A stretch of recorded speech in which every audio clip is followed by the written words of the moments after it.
up, Lounge Rock Stars? How y'all doing? Sonic Gloss Right 1025 here. Big shout out to the Sonic Gloss Right 1025 Lounge community here. Guys, our epic journey of finding the coolest arcade retro gaming spots around has taken us to Glenside PA, and a place I am very familiar with. And let me tell you something, it is one of the coolest, it is one of the best, and one of the most authentic places you are going to find, right down to the experience, right down to hearing that classic gaming music as you're in the store. This is Classic Game Junkie, guys. I love one of the coolest, like, hey, you know what? If you're not sure where you're at, or hey, you want to feel at home if you're a retro gamer, bam, right here, right. Guys, let's head on inside. Some Classic Game Junkie, let's check it out. The storefront is written like punch-out letters. Even the store hours have that arcade vibe and look cool. Who do you think would win that race? It's like walking through a classic gaming museum right here. From Smash Brothers to Knights, one of the coolest Sega games I've ever played in my lifetime. Mario 3, the classic. Resident Evil, Street Fighter, Altered Beast, Crazy Taxi, Street Fighter, Mario 64, the Wii. I love that. That is so perfect. If you know, you know. I would not want this door. Isn't this door amazing? Who would not want this door, guys? It's literally a Game Boy door.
First off, like I said, not only this on the outside, you can tell one of the coolest retro gaming stores around, but you are graded with something here that I have never seen arcades do or any other retro game store I've been in. You will literally listen and hear epic gaming music from open to close. I just heard Shovel Knight. I just heard Sonic Adventure 2. My heart is very happy. And like you can tell these guys, they love what they do. Just in the presentation alone, they love what they do. And how cool it is to walk into a place where you know, like, you're greeted by people who are friendly, who are professional, and who love what they do. And like, there's actually something here that like I saw right away that I had to highlight pretty early. Guys, come over here. They have like actual like manuals. Like old school, like who remembers like the cheat code books, guys? You know, you open this up and like for like PS3, PS2, PSP, you open it up and it's like the round of cheats to like help you if you're struggling in a section for a game or just want to get extra lives and vulnerability. They have cheat code manuals here, strategy guides. I used to buy the strategy guides all the time with the games. Premium strategy guides, and there are people who collect this stuff, so I think it's really cool that they're keeping the legacy of the collectibles of classic strategy guides alive. I think it's awesome. I used to buy the strategy guides with the games, so like I said, people collect these things. So to see like actual strategy guides, Game Informer, some of the older Game Informer magazines with Halo 2 on the cover, I think it's really awesome that like their collectibles extend far just beyond like the physical stuff, like the plushies and the anime stuff. I think it's really cool that they have they've extended it, and this is the first one I've seen that has like actual gaming manuals and like strategy guides. Classic line of NES games, your classic list of NES games, Super Nintendo games. They even have set sometimes where you can actually play some Nintendo games on here, like Super Mario Brothers. These are a nice touch, little things like that while you're waiting to just improve the experience. It's not just like you're here as a customer, You're here and as a gamer, and you're part of something very interactive. I always love seeing games from Japan. I think it's, and Game Junkie has an amazing selection. Famicom, Super Famicom, like, I've had thoughts of like starting to collect like Famicom games, even though I don't have a Famicom, or games from Japan. Just like they're so cool to look at and have some of the best art designs I've ever seen. They are passionate here. They love their gaming. They love their customers. And not only is it on display here, but like probably one of the best collector section I've ever seen.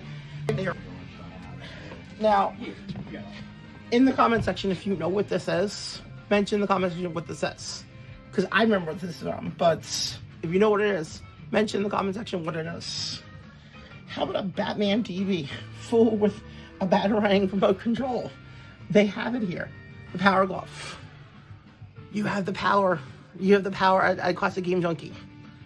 You absolutely have the power here at Classic Game Junkie. Took the chance.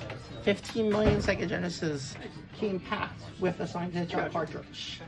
And that was one of the big game changers. They packaged their biggest game free, and it was one of the things that helped put Sega over the top and helped them be the industry leaders for a long time. But for me, it's where it all starts. My first video game system, exactly as I remember it, free with that signed digital cartridge. Let's take a closer look at that. Took the chance. Never forgets. You know, first time opening up and that feeling getting a game clear with your system. The gaming music, I literally stopped. I'm just like, to Jim and Earl, Panic and Punkathon, 1993 Sega Genesis. That's what's so cool about this place. I'm warped back to 1993 just by listening to the song. One song, I'm warped back all the way back to 1993. Which, by the way, one of the coolest birthday presents I ever got in my life.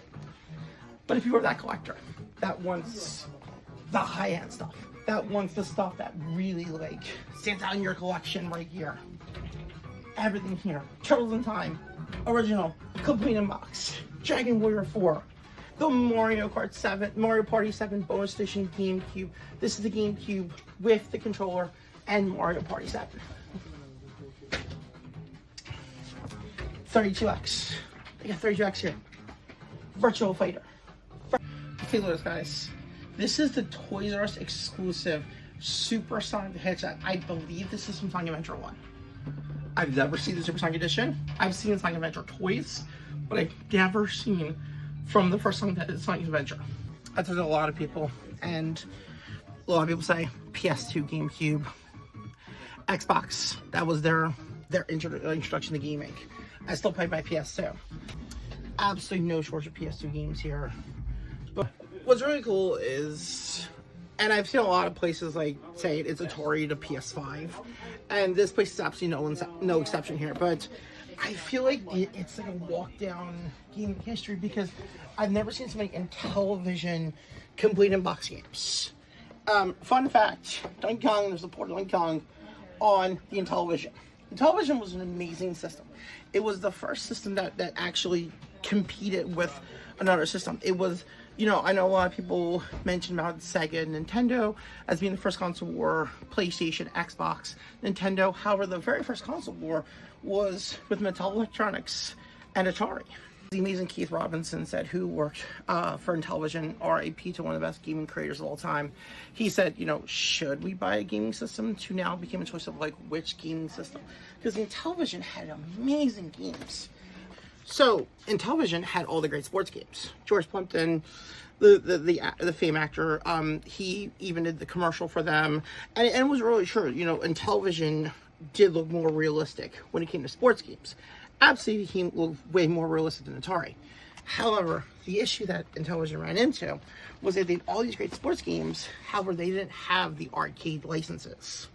Probably two of the coolest gaming history facts I can come across right here. First off, Atari Lynx. Handheld system, one of the handheld systems that competed with Game Gear and also competed with the Game Boy. And time and again, true tested, guys. We know about 3D gaming. 3D gaming is absolutely, you know, it's here, it's at the forefront.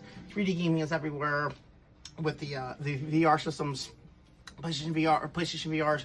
But before all that was, before PlayStation VR, before the Oculus guys, Sega, right there, proving that VR could be a thing. They were testing VR and 3D late 80s, early 90s with the Master System 3D glasses. Right here, you can get it right here at Classic Game Junkie. Absolutely amazing. Gaming collectibles, you know, but I think in the coolest way possible. Like, who wouldn't want candy that's inside a Game Boy? I don't know. Would you open this? I don't know if I'd open this or not. Like, it's just so cool the way it's displayed right that. I was kind of curious, like, what kind of flavor is Game Boy candy?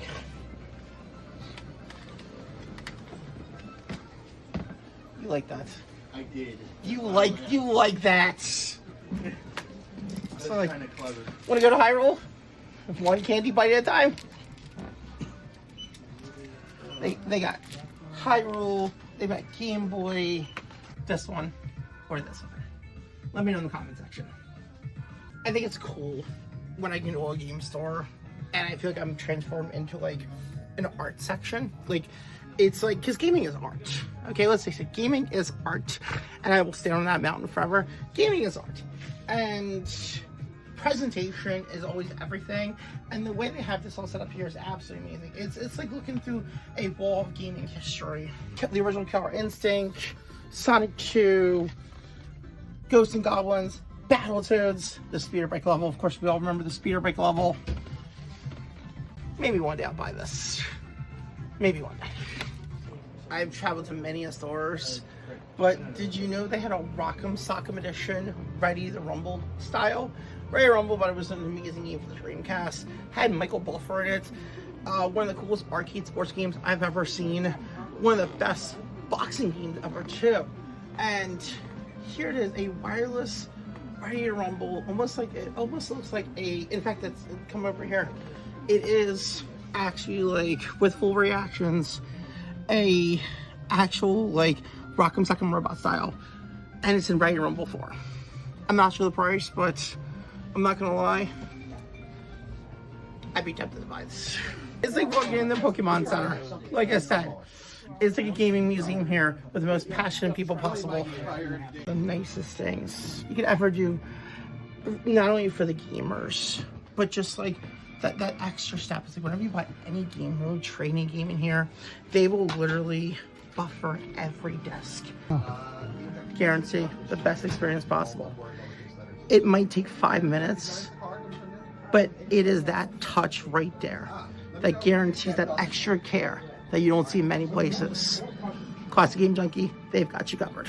As amazing as this experience has been, and like I said, it is not even one of the coolest places around. You hear it, like you're surrounded by gaming music. You're walking into a video game when you're here. Like I said, it is passion, it is care, it is the love for an industry and the love for their consumers. That is what this place represents right here. And the face that runs this place right here, this is Frank Jr. How you doing, sir? Thank you for your time. Yeah, absolutely, man. I love having people in here and being able to share what I got here with everybody else. That's the highlight of my day every day. That's why we did it. Right? Exactly. So, I gotta ask you a question, like, were you, like, just born into this? Or, like, did, you know, because obviously, you have a family that I've seen, other people in your family that have been here. Were you, like, kind of born into this? Or is it something you just that you're like, you know what? I'll take a chance. I'll see if I like it. Or from the get-go was just like, I love this. I've loved games ever since I was a kid. My dad brought me into this. Okay, he's the one who started. He got me an Atari. He got me the Commodore 64 system. Okay, and once we started rolling with that, I was hooked. He surprised me one day. He had a couple games sitting on top of the console television when I came home from school. It was Kid Icarus and Metroid. I was one of the best gaming secrets ever, Metroid. Yeah, dude, that was his favorite game, my pops, and he's the one who got me into this. So, got the ball, ran with it, and then he came back. We heard maybe he helps out here too. He's one of the main reasons we're so, doing as well as we are. So I gotta ask you, since you love the industry so much, if you could start a universe, give me like 2 universes where it's like, okay, if I'd be like, okay, you know what, I'm throwing you on Uncharted, or I'm throwing you in Castlevania, like, give me 2 universes where if you could start and be like, where would you want to be? If I could start a universe? Start in any universe. Oh, like, start be of any universe. universe, yeah. I mean, I'm pretty portly dude. I'm not very tall, so I would just be Mario, man. Come on. You get to run around eating mushrooms, spaghetti, and doing princesses. I mean, I don't really see the problem here. And that is why this is not for So the other question I just have to ask you is just like, so is there a game out there that you have not conquered that you would just love to just conquer one day? It doesn't have to be 100%, but just conquer one day. This is going to be so out of left field that's not going to make any sense. Okay, I'm a huge fan of Punch Out. But no, not what you think. I've never beat the Wii one, and I've never got the Donkey Kong, even though I've obliterated Punch Out and Super Punch Out. And I was just telling my guy Mike about that, and I was just like, I need to go take a Wii home and just pound through that game because like something so. The art on the thing there, you know, Punch Out. I love Punch Out. It's one of my favorites, and I've never beat the Wii one, so I'm ashamed of that. I've never beat the Wii one either. So you know what? I get this. I didn't even know Donkey Kong was at the end of the game, and I claim to be a Punch Out fan. I got this. So I don't know. It's kind of lame. And the last thing is, you also guys also have a store in Lansdale. Lansdale. You want to tell us about that store? You want to plug that store real quick? We did that a couple of years ago. We put that together. It's got an arcade with retroware, which is fantastic. The games get shifted in and out. It's got a whole different inventory than the Glenside store. So you come here, you get done, take a 20-minute trip up there, go check out the arcade on the weekend, buy some more games, trade some games, talk to some people who know games. Something with games. Like I said, passion for its consumers and passion for this industry. This industry needs more people like this.